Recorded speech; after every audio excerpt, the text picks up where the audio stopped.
this one is elements of research design. All right. So this one you can cover it from your textbook following chapter 6. Okay. And for those, yes, not for those, for all actually. So you are preparing your research proposal, right? So when you will be preparing your chapter 3, that one is your research methodology. For today's lecture will be helping you to prepare your chapter 3. So the concepts I'm going to give you through today's lecture. So you can get some concepts, not all concepts, but most of the concepts you need to make sure that that the basic concepts, whatever you need to put in your chapter 3, you are getting some idea from here. So this lecture will be helping you to prepare your chapter 3 for your research proposal as well as for your project paper, research project paper. Okay, so elements of research design, when you will be focusing on this research design, means when your research design or chapter 3 is ready, that will be actually working as a blueprint or guideline for what, of how you are going to collect the data. After collecting the data, how you are going to measure all the variables, as well as you are going to test all the hypotheses. So this research design will be acting as a blueprint for how to collect the data, how to measure the data, as well as how to analyze those data based on the research question of the study. Research questions are those which you have already done in your chapter 1, right? So can you remember that last class I have given you the lecture on how to come up with the conceptual model and how to write down the hypothesis, right? And based on the hypothesis, I asked you to go to the chapter 1 and just reform or like change the hypothesis into question form and just prepare your research questions accordingly. I hope you remember all those things, right? So based on this research design, you are going to collect the data and analyze the data in such a manner so it will help you to actually get the result which will be actually answering your research questions, right? So research design or research methodology, when you are going to write it down for your chapter 3, what are the basics concepts or the stuffs you need to, or the section you need to touch or you need to consider to come up with the research methodology chapter. Okay, now I go to the slideshow option. So it will help you to see a bit more clear way. So look, first elements of your research design will be purpose of the study. Then your researcher's interference level during collecting the data as well as to analyze the data, right? Then study setting is the third element. Research strategy, what strategy you can follow to conduct your research. Then how you are going to measure your variables. Okay, so this measurement of variables, I'm going to cover it in details in our next class. Okay, upcoming classes we are going to cover these measurement elements. Okay, then data analysis, not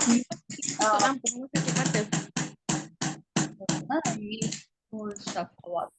Okay, then how you are going to analyze the data. We are not going to talk more about this data analysis, but only which particular software we are going to use for data analysis. We will be talking a bit on this in next class, when we will be talking more on this measurement of variables and operationalization of variables. Okay, then data collection method. Also, I'm going to talk about this data collection method, but only I'm going to cover for today's class the interview, the first one. And then time horizon, sampling design, as well as unit of analysis.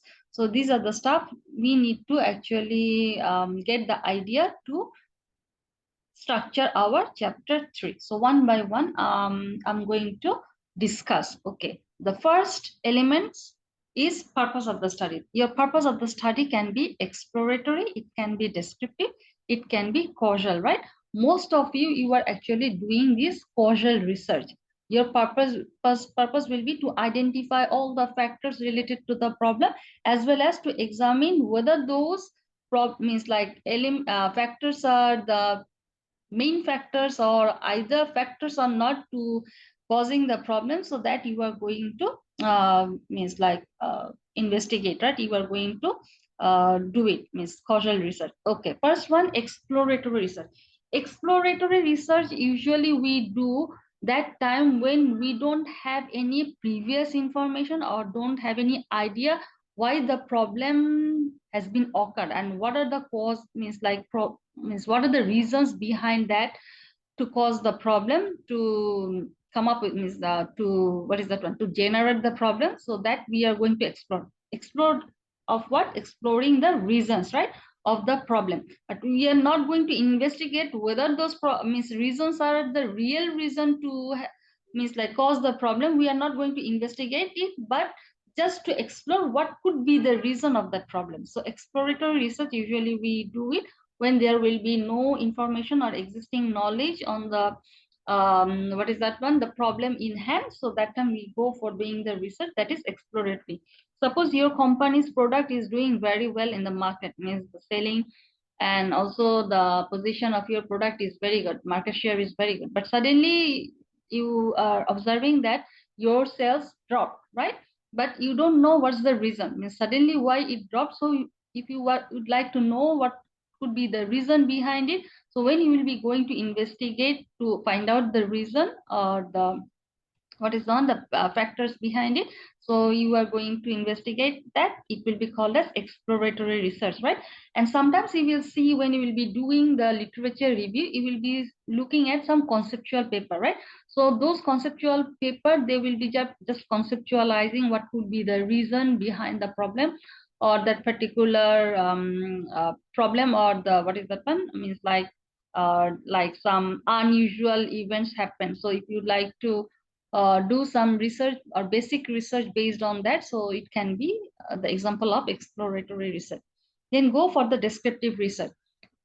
When you will be going through the literature review, or you will be like reading the thesis, you will see that some of the authors or some of the students, they will be doing some analysis on respondents and demographic profiles. So you will be looking at some descriptive analysis of those demographic factors as well as respondents profile, right? So that time it will be called as descriptive research. Suppose descriptive research, for example, you are one of the manager of a particular bank, right? And now you are observing, or you are having the problem that lots of defaulters are there who are not paying the loan like regular basis, and means last 6 months they have not paid anything, right? So those are the defaulters. So the manager would like to know the profile of those defaulters, means like they will be doing some analysis based on that, what is the average income of those defaulters, what is the average age, then what else, it can be like the nature of the occupation, then it can be like their employment status, whether they are full-time, part-time. So those profile or those demographic information that you need to know, means the manager needs to know, right? So that what will happen, they will do some research, and based on the result, it will be helpful for them. So when the new applicants will be apply for any loan, right?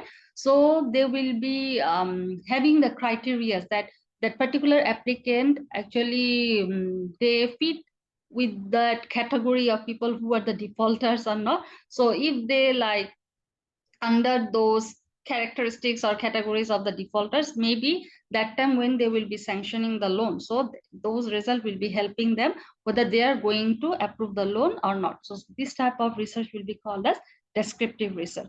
Then causal research means, suppose you are going to find out the causes of the problem, and you will be finding out the causes, as well as you are going to examine or investigate that those are actually the causes or not to occurring the problem, right? So that time we are going to test the relationship, right, of those causes, and to having means the create the problem. So those will be called as causal research.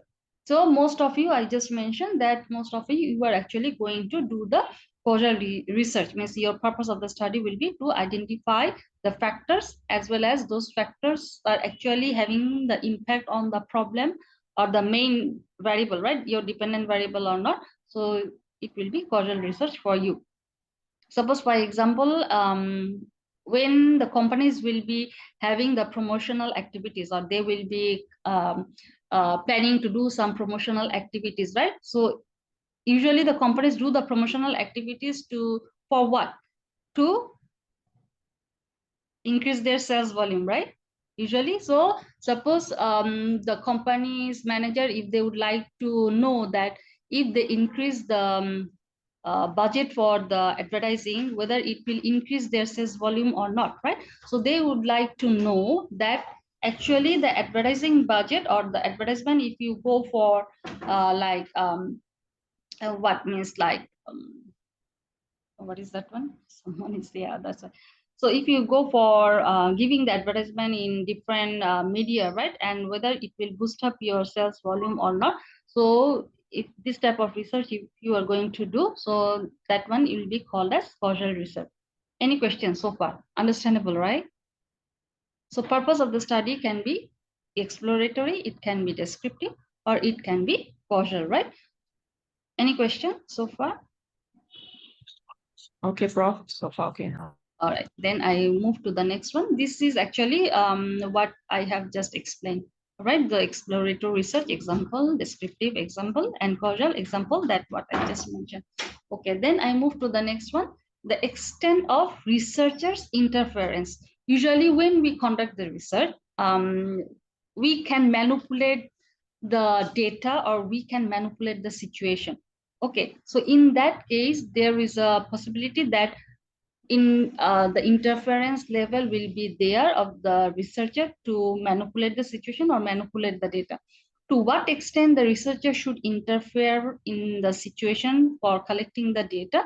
So it could be minimal interference. We can categorize it based on the interference level. It can be minimal interference, it can be moderate interference, and it can be excessive interference level. Okay, now I'm going to give you one example. So based on that, you will be able to understand that yes, the researcher can interfere in the process of research, means up to what level. Okay, so minimal interference level. So suppose I'm going to conduct a study to test the relationship or to identify the relationship between perceived emotional support and stressed experience. So usually this is the very normal, right? So when we are getting stressed, usually we get stressed, right? In your workplace, in your family life, and so on. But when we are stressed, if we get the emotional support, those emotional support actually reduce our stress or not, right? Suppose this is my research focus. So I'm going to test the relationship between perceived emotional support and the stress experience.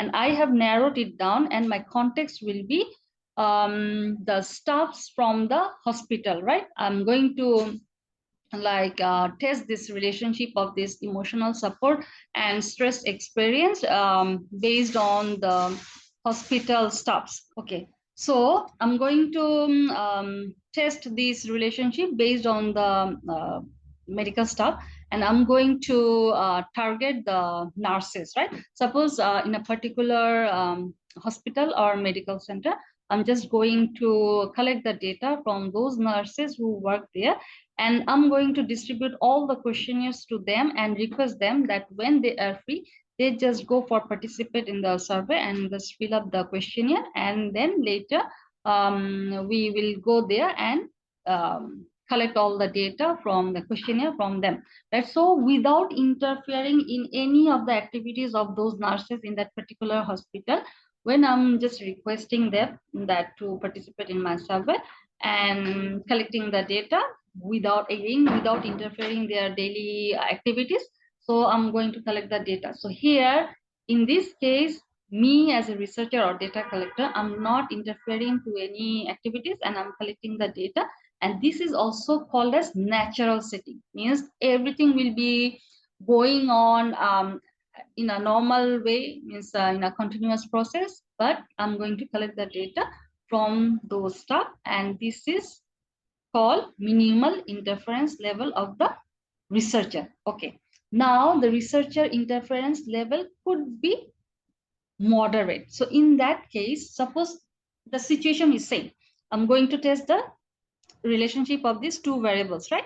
But situation will be like this. You can think about that. Okay, if means if the emotional support is more, or if the emotional support is moderate, or if there will be no emotional support, then what will be the result? So I would like to get the result in these three contexts, means like based on the level of emotional support, and I would like to do some comparative study, right? So that time I need to come up with the situation, so which will give me the comparative scenario, right? So in this case, what I need to do, I need to interfere, or I need to interfere a bit more in the situation, and with the help of the hospital, what I can do, I will be going for selecting three different word for the medical nurses, right?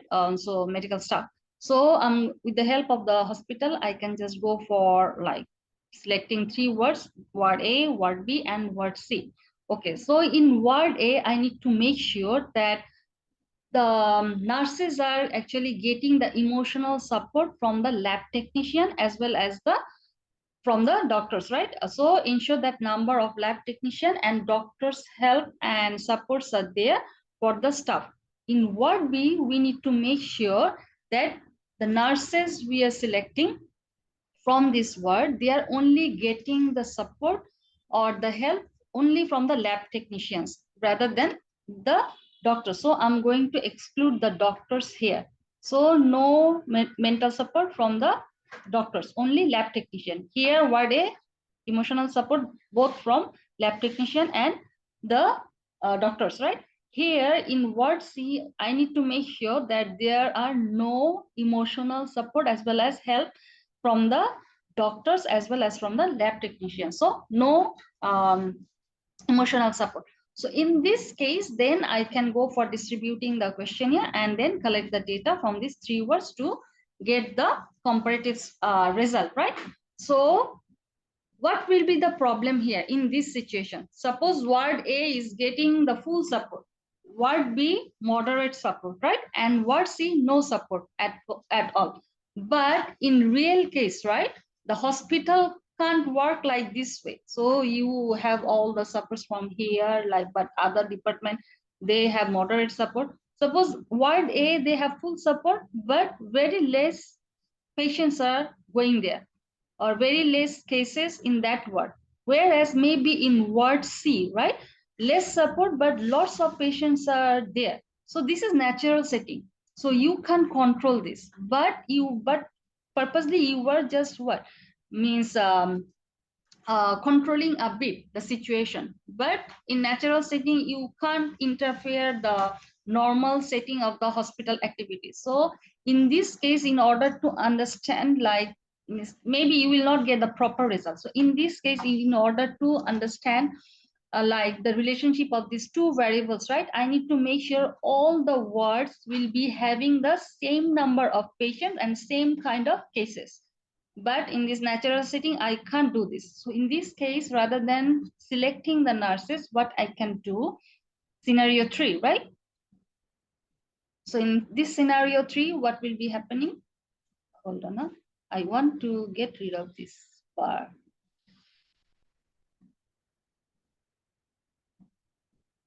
Okay, put it here.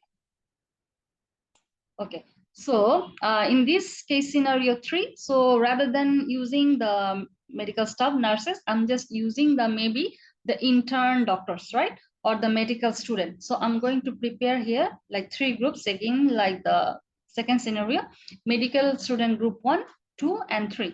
Here what will happen means artificially I will give a case, means I will prepare a case of a patient and will be giving the case to all the student group and will ask them to treat the patient, right? But here I need to make sure in medical group 1, they will be getting, when treating the case, the student will be getting the help from the doctors who will be voluntarily giving the support to the medical students. Means if they need any clarification or they need help from the doctors, so they will be getting it.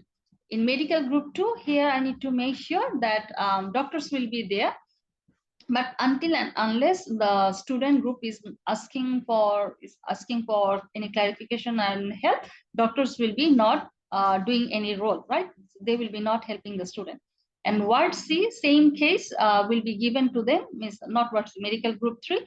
So they will be treating the patient or the case they will be handling, but there will be no support, there will be no doctor to help them to treat the patient, right? So here the same cases, and then based on the emotional support we are giving to the medical group student, then we can collect the data accordingly and then later do the comparative study. So this can be another way how to collect the data by interfering excessively, and also like what means creating an artificial situation, right? Environment. So this is the way how you can go for interfering into the situation to collect the data. So minimal interference, moderate interference, and excessive interference. But here for your case, it will be minimal, right? So you are not interfering in natural setting. You are going to collect the data. Okay, now I already mentioned, right, the study setting, natural setting, artificial setting, I'm saying, right? So this is called study setting, can be contrived, it can be non-contrived. Contrived actually the artificial setting, that the last one that I mentioned, that excessive interference, right? Here you were artificially creating the situation and you were collecting the data accordingly. So in this case, this situation will be you are collecting the data from the artificial setting, and this is called contrived study setting. And non-contrived study setting is the naturally and natural, from the natural environment. You are just collecting the data where your works are actually proceed normally, right? So no interference here. In this first scenario, this is actually natural setting, and this one is actually the artificial setting. This is contrived, this is non-contrived. Non-contrived means your natural setting, contrived means your artificial setting. Okay, now I move to the next one. There are so many strategies to conduct the research, right? So it's not that a particular strategy you are going to follow. We are actually using more than one strategy to conduct our research, right? So different strategies we can follow. Okay, the first strategy we are following, that is experimental, right? So most of us, we are actually doing the research based on this strategy, that is experiments. Okay, so based on this experiment strategy, this is we also call as hypothetical deductive approach. Okay, so hypothetical deductive approach means most of us, we are, that I mentioned, most of us, we are following this strategy. So based on the literature review, right? We have already done literature review and reading the related theories of the topic that the research we are going to do, right? So based on the topic, the theories we have, we will be reading it, and we will be going through the literature review, the previous authors studies who have already done the research related to our topic, and based on that we are coming with our own hypothesis, right? We are assuming that yes, those people have done the researches and the relationship of the variables are like this, and also the theories are saying the relationship of the variables will be like that. So we are also assuming that the relationship of the variables will be like this for my case, right? For my study, for my context. So this is called experiment strategy, right? So usually we are going to do the following the experimental strategy to conduct our research. Make sense or not? Lots of you will be seeing, you'll be having what is that one, sense, or having the experience, or you will find that yes, lots of researches have been done related to your topic, right? But you are doing the same thing, but your context will be different, right? So this is also experimental strategy. This is also called as hypothetical deductive approach. Okay, another strategy to do the research means conduct the research and collect the data based on the survey, right? Survey research means what? We are going to collect the data through questionnaire survey, and we are going to collect the data from the respondents, right? So those respondents, we are going to get the data, and data will be what? The data will be based on those respondents' knowledge, attitude, and behavior, right? So this is the strategy we can also follow to conduct the research. And most of us, again, we are going to use this strategy as well, right, to conduct our research. And another strategy is observation. Again, observation, we can collect the data by going to the field physically, and then we can just go for observing those people who are involved in that particular situation. And those means you go to the field. This field can be, you can go to any factory, you can go to any office, you can go to any market, you can go to any shopping mall, then you can go to any trading house, and then see those people who are involved there, the way they are doing the work, how they are doing their work, everything you are going to observe, right? You are going to watch them. And then later, what you will be, what you have already watched, you will be then later describing, analyzing, and interpreting what you have seen there, right? So this is one another strategy, that how you can conduct the research after collect means that by collecting the data through observation. So observation can be another strategy to conduct the research. I mentioned right previously, at this moment I'm doing the research on geographical artificial intelligence, and based on that artificial intelligence technique, how we can actually locate the street vendors in such a manner, so that they can get the maximum number of customer, and they can get the maximum profit by selling their product. So this is another way how we can conduct the research. So that's why my current research, maybe later next class I will be discussing it more and giving my experience, how I have done my research based on this observation. Okay, then this is another strategy. Then case study, right?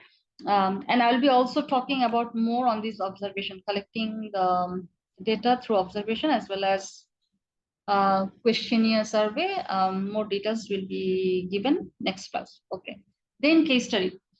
Based on the case study, we usually go for collecting the data from a particular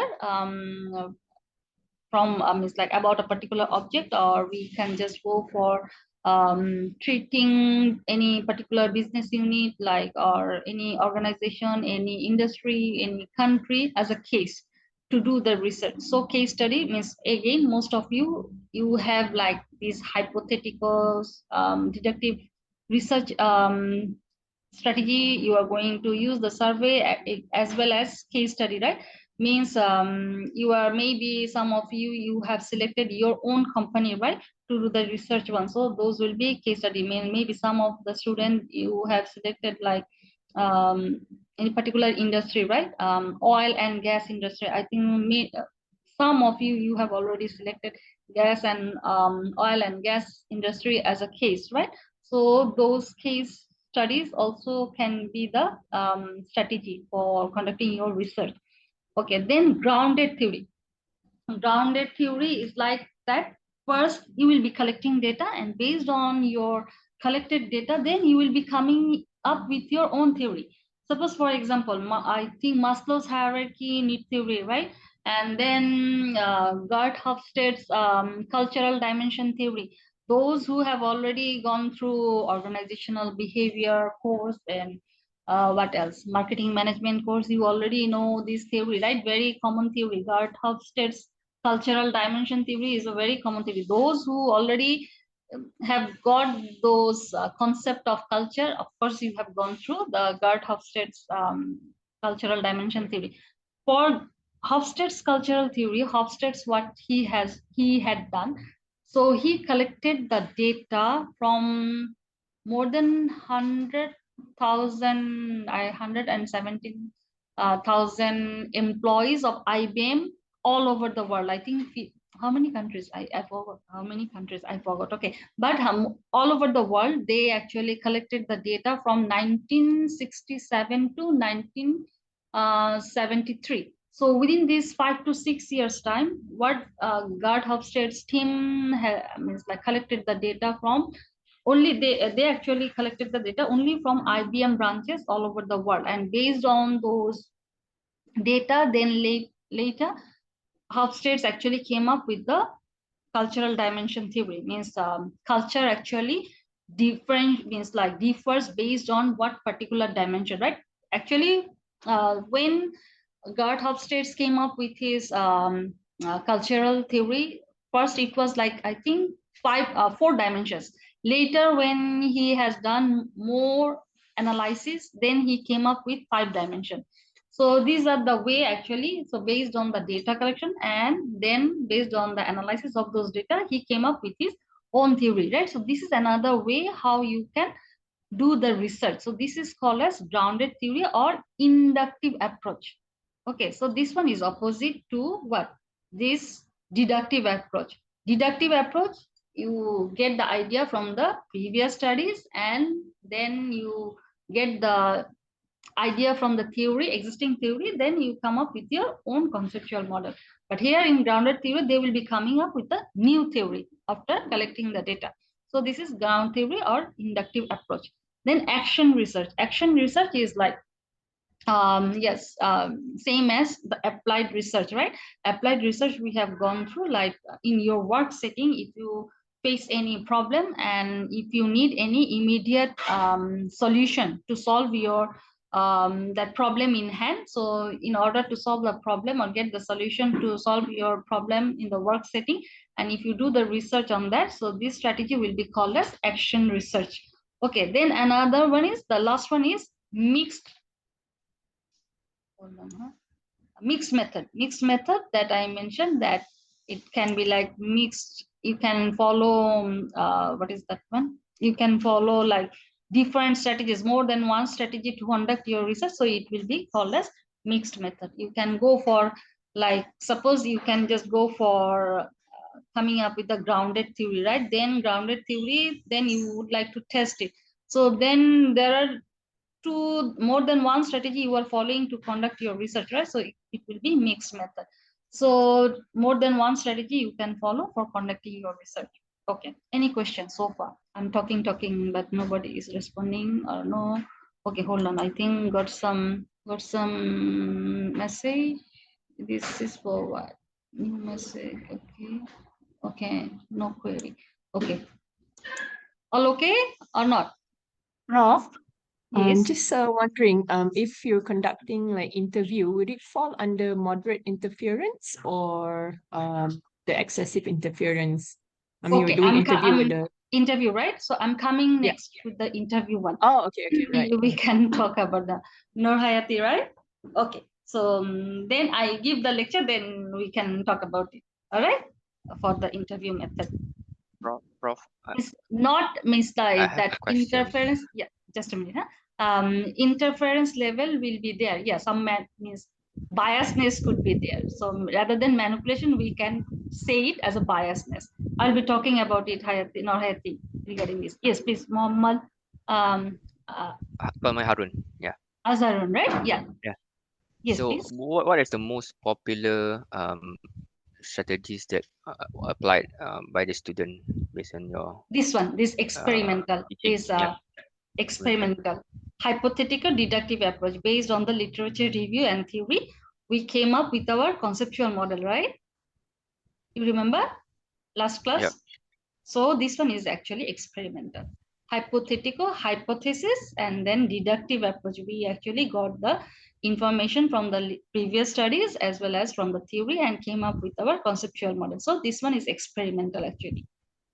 We are Understood. hypothesizing, right? We are assuming that the relationship of the variables will be same like the previous one or based on the theories, whatever they have stated, right? Or they are actually giving the idea. So this is most of you are actually using this experimental, as well as you are doing the you are following the strategy for questionnaire survey, right? As well as maybe some of you are just focusing on a particular industry or for a particular company and so on. And some some action research, right? Based on the current problem of the organization the students are facing, those who are working. Some they are also going for action research. Yes, please. I want to ask, in your opinion, Yeah. on research strategies, do you think that multiple research strategies or only one research strategy is good? That what I mentioned, that not particular one strategy. It could be more than that. I mentioned that you Yeah. are doing the conceptual model, right? This strategy. Then What? in order to test the model, conceptual model, again you are what? Following this strategy to collect the data, right? Through questionnaire survey, Okay. right? Then again, maybe if you are like doing the research on a particular context, right, for a particular industry and concept, then you are doing the case study, right, as well. Okay. It can be more than one strategy. But basically, these are the strategy we can follow to conduct our research. There are different ways to do the research actually, to complete the research. So this could be the strategies. This is just the general one I'm just talking about. Then it depends on, for your case, what strategies you are following. It will be depending on the nature of your study. What is your research topic, right? You will see that some paper, some journal article, these are only like the conceptual paper. They will not go for testing it. Only they will come up with the concept, they will be coming up with the model, and that's it. So that is conceptual paper. Only one strategy they have followed. That one is what? The experimental, like hypothetical deductive. That's it. Prof, another Yes. question.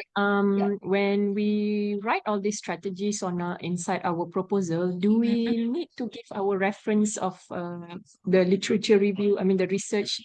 Do we need to do that? Good question.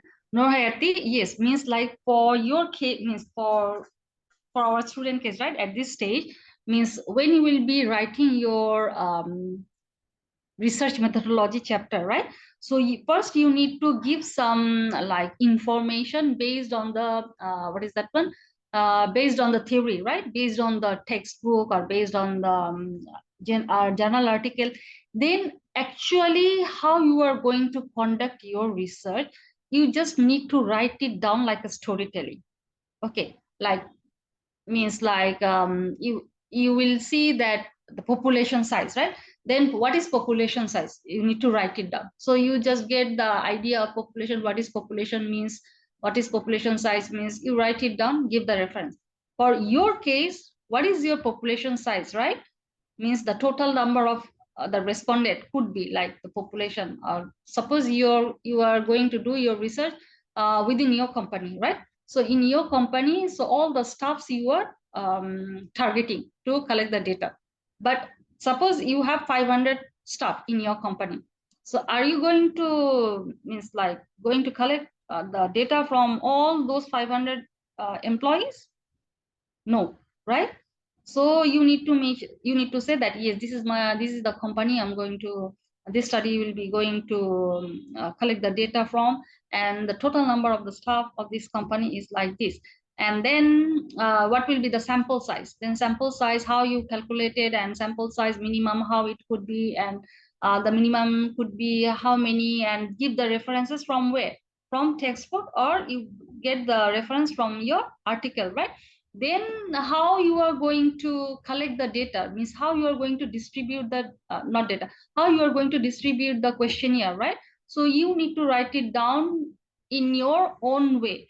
So this will be like a storytelling type things. Okay, of course it will be mixed up. You need to have the references as well as you need to read it. You need to write it by your own, actually how you are going to do it, or how you have done it when you will be writing it down in your final thesis paper. Okay, one more thing. So when you will be preparing your research proposal, all will be in future tense, right? You are going to do. So you are proposing. Yes or no? Proposal means you are proposing how you are going to conduct the research. Yes or no? Yes. Right? Some of the students, what they do, yes, of course, I mentioned, right? So try to continue with the same research proposal for your final project paper, right? Some of the students, the mistake is there that they just copy paste and then they just forget to change the tense, right? So they just say like, will be, I'm going to collect the data, my sample size will be like this. So all still there will be, they forget to change the tense, because that time when you will be writing your thesis, right, means your study is already been done. Then you need to make sure you are changing all your grammar for your sentences. Make sense? Yeah. But most of the students actually they forget to, means like, I know people are getting stressed that time and rushing to pile up everything and to finish it and submit it to school.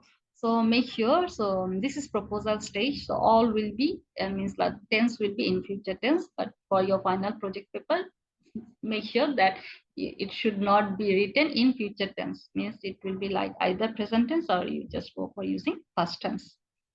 Make sense? Hopefully. Okay, now population to be studied, right? Okay, so the population or the respondents, right, whom we can select, we can collect the data from individual. So unit of analysis could be collecting the data from individual. So unit of analysis could be individual, so data will be collected from individual respondent. You can also collect the data or population to be studied can be in dyad form, means there will be two-person group which is known as dyad. Suppose you would like to analyze the employer-employee relationship, right? So that time what you need to do, you need to collect the data from two parties, from the employer side as well as from the employee side. So you need to make the pair to collect the data.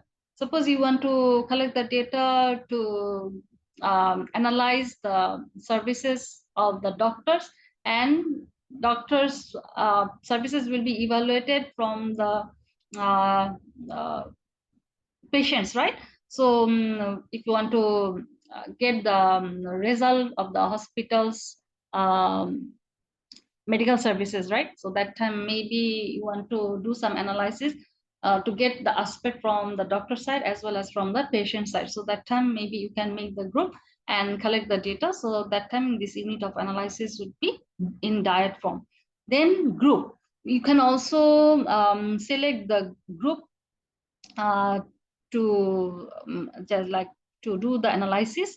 But when you will be collecting the data in a group form, but you need to make sure you are collecting the data first from the individual, then you can categorize those individual into group.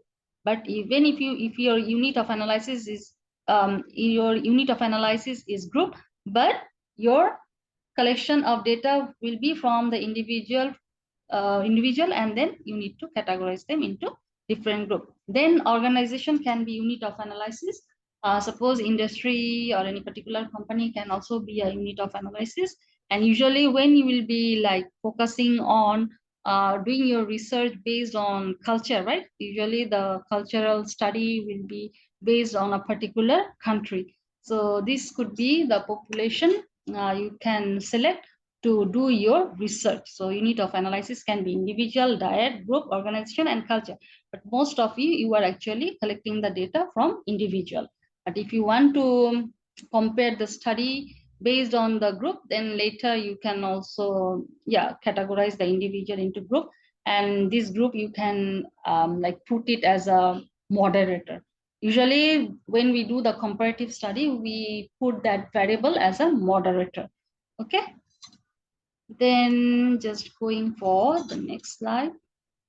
Okay, now come to the time horizon. We can collect the data based on the time horizon. It can be one shot cross-sectional study, it can be multiple cross-sectional, or it can be longitudinal study. Usually, most of you, no, not most of you, all of you, you are actually going to follow this one shot cross-sectional study. Means you are going to get only one semester, right? Actually, no, one semester consists of 4 months, right? But you are actually going to get 3 months to complete your thesis, right? Within that particular semester.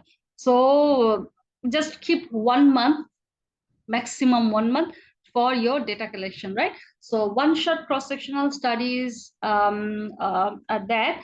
So you are going to collect the data at a single point in time, making sure that you are using a representative sample. Okay, snapshot of construct. So you will be having your questionnaire, your survey questionnaire, and you are going to distribute to the selected respondents, and you are going to collect the data at a single point of time. You will be having a specified time period, and you are going to collect the data. But make sure when you will be collecting the data from your sample size will be representing your whole population. Representative sample means what? If you say that a study in Malaysia, right? So study in Malaysia, if you okay, citizen in Malaysians, right?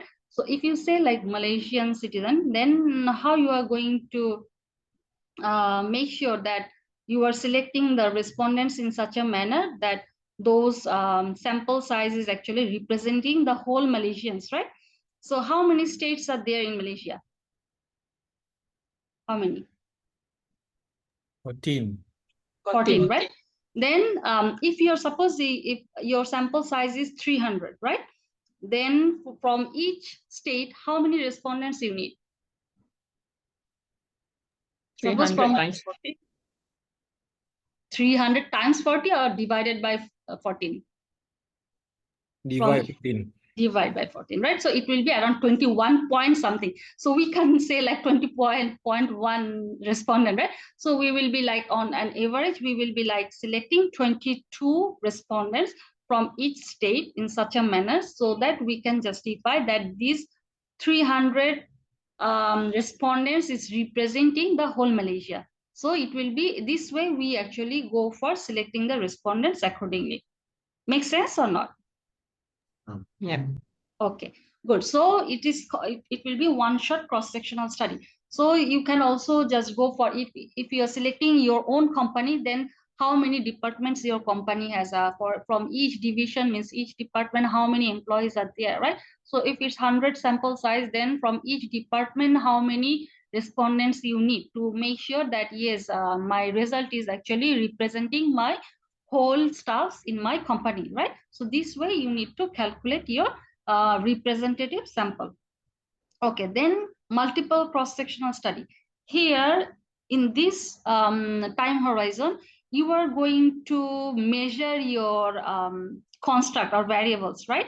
Or the questionnaire you are going to prepare. So you are going to use the questionnaire what is that one at multiple points. You are going to distribute your questionnaire in multiple points in time, but using the different samples. Suppose I'm going to select the respondents or the sample size this year means like from Kuala Lumpur. Maybe next year using the same questionnaire, I'm going to collect the data from Penang. Maybe after that year means like maybe in 2026, I'm going to use the same questionnaire but using different sample from the Langkawi, right? So this way in multiple point of time when I'm going to measure the construct or using the same questionnaire to conduct my research using the different sample, right? Because my sample is different in different state. I'm going there and collecting the data. So this will be called as multiple cross-sectional study. And longitudinal study, what is that one? The construct will be measured at multiple points in time, but your sample will be same. But here in multiple cross-sectional study means I'm going to measure all the construct at multiple points in time, but using different sample. Here, longitudinal study, construct will be measured at multiple points in time, but using the same sample. But how I can make sure that I'm using the same sample? So that time you need to form a panel. You need to form a panel in such a manner. So those people, same people will be answering the questions that you have already prepared, right? Your questionnaire you have prepared, but you are going to collect the data in multiple points in time, different point of time you are collecting, so that later on in longitudinal study, you can see the differences, whether the answers are different or not, right? Whether the answers or results are different or not from time to time, using the same sample size, right? I mean, yes, using the same sample or using the true panel. So this is another way how you can collect the data. But for your case, most of you are going to do this one-shot cross-sectional study. Make sense? Yes. Okay, good. What about others? What about others? All okay? Okay, Prof. Yes. All okay. Okay, ma'am. All right. No So, problem. We are listening. yes, sorry. Okay, we are listening. Okay, all right, thank you. So then this one is done, right? The elements of research design is done now. So I move to another section. That one is how to collect data. I mentioned, right? So these are the elements of research design. If I look into it, then yeah. Purpose of the study we have already gone through, right? It can be exploratory, it can be descriptive, it can be hypothesis testing. Then extent of researcher interference level, it can be minimum, it can be moderate, it can be excessive. Study setting, we already know what is contrived and non-contrived, artificial and natural setting. What strategies we can follow to conduct the research, we have also done it, right? Measurement of variables, not touching it today. So data time horizon already done, right? And unit of analysis also done. So this data measurement, sampling design, and data collection method, right? Data collection method for so this measurement and sampling design for next class. Okay, I'm going to discuss. For data collection method today, I'm just going to cover this interview.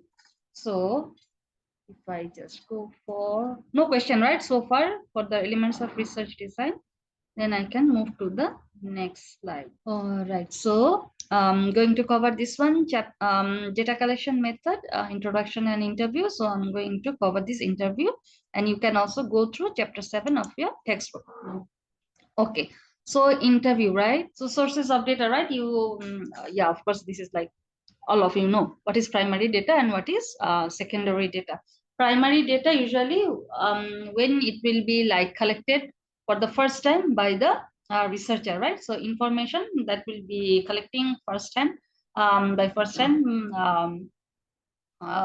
through the by means the researcher can do it by themselves, but like other professionals, right? They will be using the what is that one, assistant to collect the data on behalf of them. So usually the primary data, when usually we go for collecting it by ourselves for the first time, based on the variables that of our interest, right? For the specific purpose of the study or based on the research objective, right? So when we will be collecting it, it will be called as primary data. Usually we go for collecting the data from individual, focus group, and as I mentioned just now, right?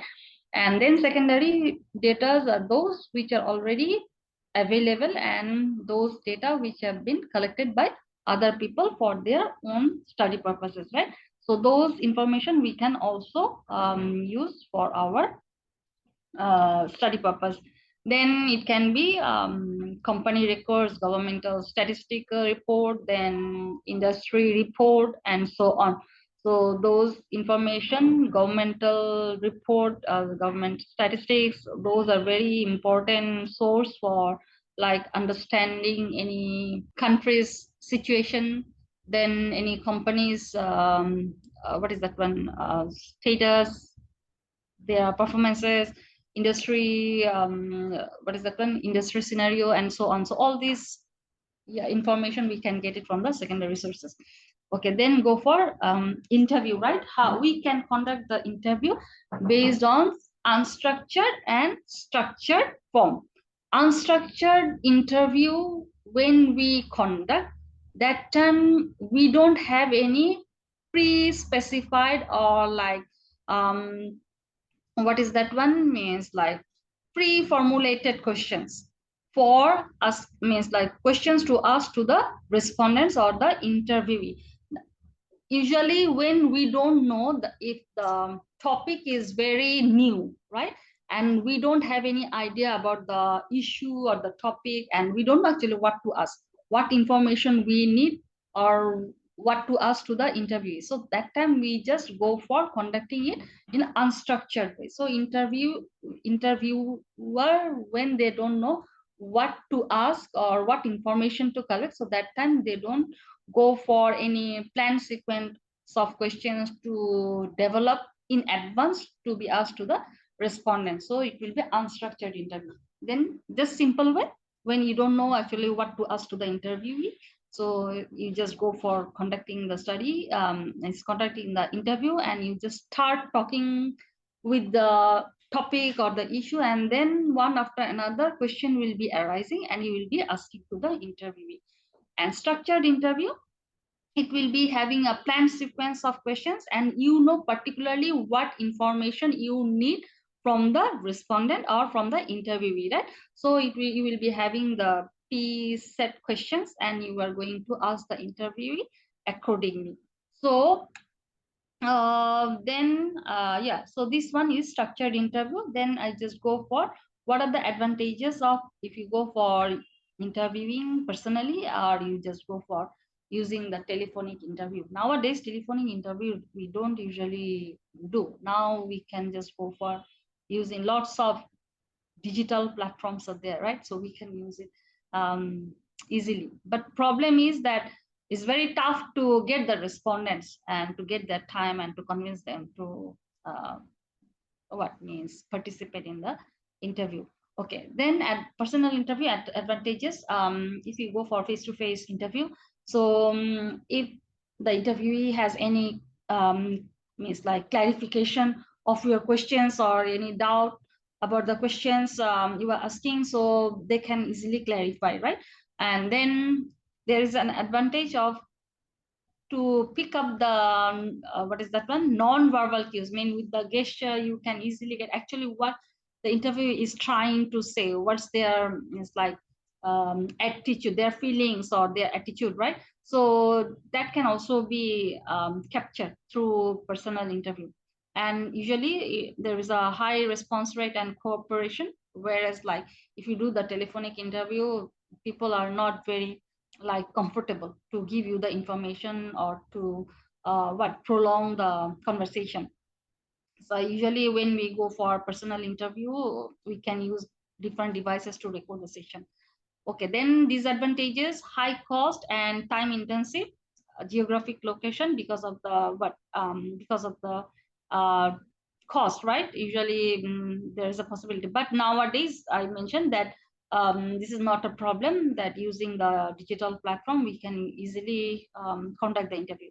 But response biasness and confidentiality, what issue is there, means difficult to what means hide the what is that one, identification of the respondent, right? So response bias means the way, sometimes the way the interviewer would like to get the answer from the interview, they can manipulate the conversation accordingly. Who was asking me? Norhayati, right? Yes, Prof.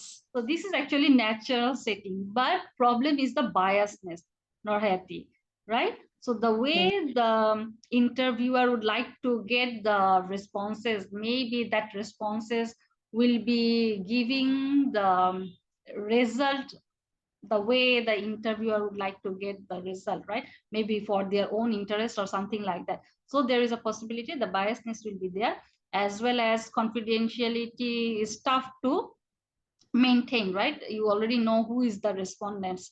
Whereas if it's like questionnaire survey, right? So that will be anonymous, means you will not be able to trace which questions have been answered by whom. So there will be no identification, right, to trace the respondent. But here it's difficult to maintain the confidentiality. Okay, some respondents are unwilling to talk the story. It is really, practically, it's very tough actually. Usually when we conduct the research and collect the data through interview, it's very tough to like get the respondents what acceptance and to participate in the interview. Some respondents are unwilling to talk to strangers, already mentioned, right? And trained interviewers are actually needed. Which one, if you just hire the trained interviewer, so it will be costly for you.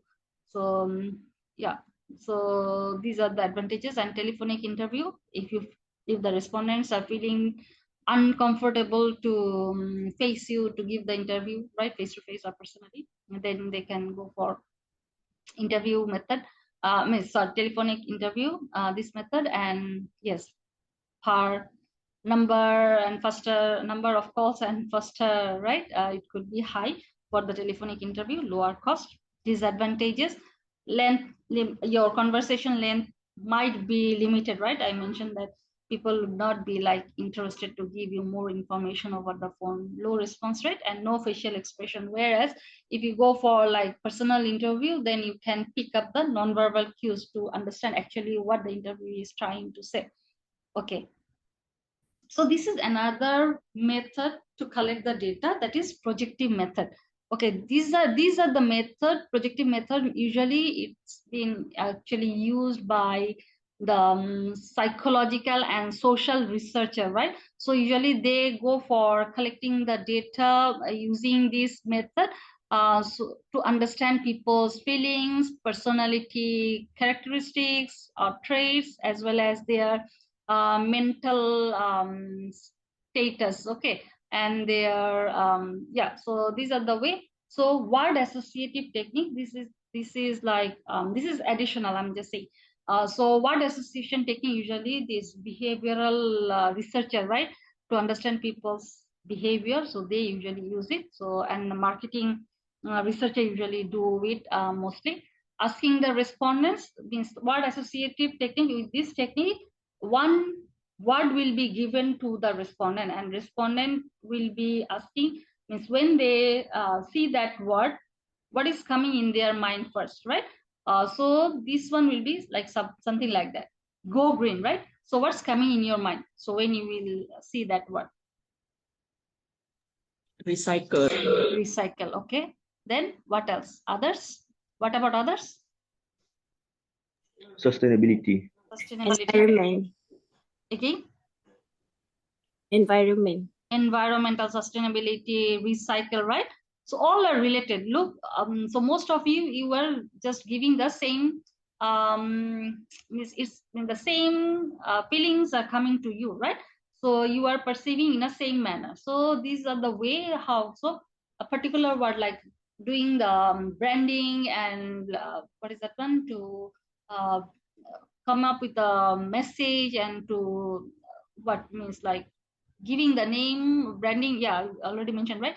So come up with a message. So this way you, the researcher can means do some research on to understand people's behavior, and they can come up with the marketing plan in a proper manner. Okay, then thematic appreciation test, which is called as TAT, right? So you will be given a picture, means the respondents will be given a picture, and based on the picture they will be coming up with a story, right? Their perception or what they think about it. So like this way, you will be given a picture, and how you will be interpreting it, means how you can portray, means like you can give the pitch on that, means how you can explain it. What's the story is coming? Anyone would like to volunteer? World economic downturn. Yeah, can be. Then Pandemic. what? Pandemic. Okay, then what else? Crash, stock crash. Okay, then what else? Climate change. Climate change, global warming. Yes, can. Global recession, climate changing, yeah, so those things, right? So you just come up with the, so your perception, your idea will be captured through this type of technique, and then that can be used by the researcher, right, to come up with a proper message to the target respondent. Then another test is like ink blot test. This one is like psychological projective method. So this type of technique is used by the psychological researcher I mentioned, right, to understand people's personality traits, as well as their mental status. Okay, what else? Hold on, huh? Yeah, this ink blot test, right? Most of the psychological research I mentioned and motivational researcher, they will be like using this ink blot test. with this ink blot test, I can't remember these persons who actually, it's a very, it's like a very tough, means like very complicated name to pronounce it. Okay, maybe you can just googling it later. Okay, this ink blot test, right? So there will be like, with this ink blot design, there will be like how many, 10-15 designs will be there with this ink blot, and using different shape as well as different colors. And the respondents will be asking, means like their perception, what they think about the design or the picture as well as the color, as and so on, right? So in this way, with this what is that one, means with this test, it will be helping the researcher to understand people's personality trait as well as their mental status or mental statement. So these are the different ways you can use to collect the data as well. So usually the behavioral researcher as well as psychological researcher, they will be using this type of method to collect the data. So I think that's all for this interview. But one more thing. Okay, you can, any question? Let's see whether people can ask me or not regarding this interview. Sorry, Prof, for the personal interview, right? Can we Yeah. do it online or not? Yeah, can. That's why I mentioned you can also do it online, face to face, right? It can be physical, it can be online, no problem. So that time I mentioned, right, physical means usually previously, yeah, not many these digital platforms were that we used to go physically, right? But now it can be like geographical limitations were there that time for face to face, right, personal interview. But nowadays there is no, it's like there is a what means advantage for the using the digital platform. Online face to face can also be, yeah, good one, good technique to collect the data, doing means conduct Prof, the interview. Yes. the relevancy of the answer from the questionnaire is important, or because when we do online, we don't know who actually answering it, whether it's No. Look, you need to, means who is the respondent, you need to know in advance. So you, because you need to get the permission, right? Otherwise, when you will be conducting interview, so who is the interviewee, who is the respondent, you need to know in advance. but when we do online, so we Yeah. just spread Of course, it the will question be, it online. will be like this. Your camera will be on, your recording will be on, right? You need to get the permission. You need to get the permission from the interviewee, and then you can conduct the interview. You know already that who will be the respondent, who will be the interviewee.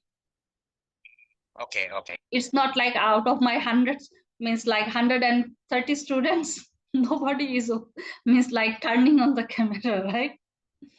And don't know who is talking to me. So something like that. It should not be like this. Okay, now you ask me. I'm turning on my camera. Who will be, means who will be the interviewee, and how many interviewee you need? You didn't ask me, you people, right? So what is the minimum number of interviewee, right? So the standard is actually 3 to 5, like minimum. Okay, then for like extensive one, it should be like 10 to 15 or 10 to 20. All right, but there is a but. So the topic you are going to do the research on, right, maybe the expertise is very less. Like suppose you are selecting your company, suppose your case study is your company, and there are only 3 persons, right, expert on that matter. Then how come you can go for like more than 5, right? Then depends on the availability of the experts. Make sense or not? So it will be, it depends on, there is no particular number actually, that minimum how many interviewee you need.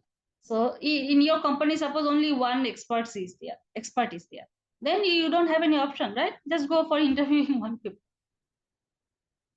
Make sense? So if you have too many experts, then you can go for more than 10, and based on your time limitation as well.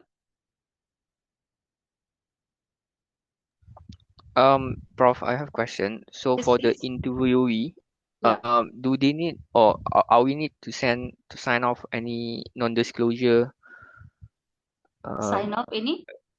NDA or non-disclosure because they might Yes, reveal yes. very Yeah. sensitive information. Exactly. So you Yeah. can get the you need to, because you need to, usually when we conduct the research, right, we need to give the formal letter and invitation to them, and we need to mention clearly that whatever information they will be giving, that will be confidential, right? That will be confidential. So you need to mention it in your reference letter, that whatever, and also not be revealed, their identification will not be revealed to the public, all right, or will not be mentioned in your write-ups. Sometimes we collect the data without, like we mentioned that yes, we have collected the data, but for the confidentiality issue and for the sensitivity, we are not revealing the exact name. We can use the, what is that one, your how to call it, means real name we are not going to use, means like how to, what's the term, that rather than using the, means like the real name, we use the like Anonymous? Anonymous, yes, exactly. So we can use that, so any particular, like XYZ or ABCD, something like that. So we just put it like this way. So many students, they do their research on their company, but they don't reveal the name. So they just like random name, they just put, and they just do the research on. Yes, please. Prof, I think for this agreement, right, they can Mhm. put on during the questionnaire itself. So if you agree, please proceed, something like that. Okay, that one is for the survey questionnaire. I will be talking about it next class. There will be a cover letter, and what should be written in cover letter, I will be talking about this in our next class. Okay, I will give you a sample and what should be written in your cover letter, so that you should give it to your respondents, so they know why you are collecting the data, how you are going to maintain the confidentiality, and so on. I'll be talking about it in next class. Whom I'm talking with? Atika, right? Atika, is it making sense what you asked, whether I'm answering you correctly or not? Yes, Prof, thanks. Okay, no problem. Then who else is there? Okay, hold on. Some students, when is your paper critic due? 30th April. Next When? week. Next week, Next right? week. 30th April. 20th April. 20th April? 20th is today. 30th. 30th, okay. Okay, some of you got confused. I don't know why. Okay, I think you people didn't join my class properly, or you didn't watch my recorded lecture. So, hold on, huh? I show you what. This is your, okay, your course plan, right? This one is 2024. So you already know how to select the journal article, right, for your paper critic. You have already done your literature review. I mentioned that based on your topic, related to your topic, you just select one journal article and do the paper critic based on the template I have given, right? And it's not like whatever information is required to do the paper critic, you need to just follow the, what is that one, table, and write it down in table form, right? No, you just means like take the points and just write the paper critic in an essay format. Okay, it should be in essay format using those section that I have given it in a template, right? Make sense or not? Yes, Prof. Okay, so some of you didn't get it, like these are the, look, those who didn't understand. So I have given this article, right? So these articles are related to this topic. Additionally, these are not the article that you are going to select, any one of the article you are going to select from here to do the paper critic. This is different thing, right? This is different thing that I mentioned you have done your literature review, right? Based on a literature review table or template I have given you. So I think more than first I asked you to come up with minimum 10 articles, right? Now I think you have more than 20. I believe, I'm assuming that you have more than 20. So just pick one from those list. From that list, just pick one article and do the paper critique. That's it. And these are not related with your paper critique. This is like additional articles related to your topic. If you need to know or read more information regarding this measurement of variables, quantitative analysis, qualitative analysis, just go for referring those articles. This is not related to your paper critique. Again, I'm saying. Okay, then who else who would like to ask me question? Prof, for the sample, what is the minimum number? Okay, that we minimum need? sample size, we will be talking about Yeah. it next class. Okay. Okay, yeah, remind me. Doctor, Please. I have a question because just now you mentioned on the interview basis, right? That's because if the sample is on the required people, but if let's say the project is on experiment basis, so the interview will not come into place, right? It will be some others. It will be Exactly. database. Exactly. Okay. Most of you are doing quantitative research, right? Yeah. Quantitative research, you are just testing the conceptual model. So interview is not applicable. So in your chapter 3, you clearly please mention it will be quantitative study. Okay. No interview. So, but some of you, if you want to do the qualitative study, then they must need interview. Okay. All right. Okay. Thank you. But we are doing quantitative study, most of us. Very few may be exceptional. They are doing like conceptual paper or like very new topic. Then they are doing the interview, qualitative study. Then what else? Good question. Nothing else? Okay. Hold on. I got few questions, right? I think Aslina, right? Aslina, are you there? Aslina. Now you people will not ask me anything. I hope Aslina, you understood about the paper critique. Okay. So then who else? Okay. So no question from your side? All okay. Okay, then if all okay, then I'm going to I'm going to finish the class. But some of you want to discuss with me, right? Further, so we can those who want to have the session with me after this class, please text me now. I'm giving you the Google Meet link, so you can come and join me to have the discussion. All right, those who would like to. Otherwise, like everybody will be here and maybe you will not be feeling comfortable, right? So those who would like to have the individual session, you please text me, then I can go to Google Meet link to have the discussion. Prof, Yeah. so Yeah. means on the paper critics, we just answer the according to the templates for paper critics, Exactly. right? Exactly. The So you need to consider those section to do the paper critique. But again, I'm telling you, I mentioned previously that maybe some of the information that is there in the template, right, to do the discussion. So maybe some of those section may not be discussed in that particular article, right? So you just keep it. I have just given the template to give the idea actually how means what particular section you should consider to do the criticism. So that it means that we not all of this from this template that we need to answer, right? Exactly. Yeah. Some student they selected the conceptual paper. There is no hypothesis. There is no right. So no analysis. So that time how they can do the criticism, right? Okay. So All right. Now I understood. Okay. Thank you, Prof. No problem. I think I mentioned, but again I'm mentioning so that those who missed, you can understand. Yeah.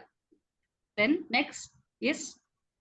Prof, Yes. regarding the paper critique, Yeah. when we provide our answer, do we still use back the table format or we do it No, in no, essay format. That template I have given just like to I make see. you understand.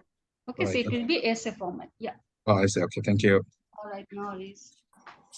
Prof, this is the Hey, last Prof. one. When we write it down, should we Mhm. write in tables or we just do it in the Word like a normal writing? Normal write up like essay format. Essay like essay format. Okay. Write ups, Okay, not in thanks. table form. Hi, Prof. Yes, For the hi. paper critique, do we need to include any references?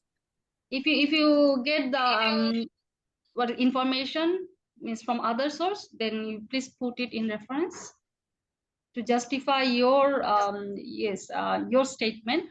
If you get the means like help from other people, means like refer it means like to get the what is that one means support, right? If you get any information from other source, you please put the references. Understood, Okay. right?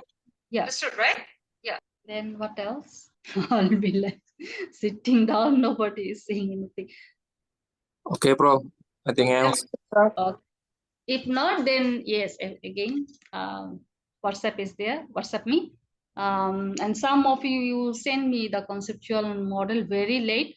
Let me have a look and I'll get back to you soon, right? And still some of you are sending me the research title.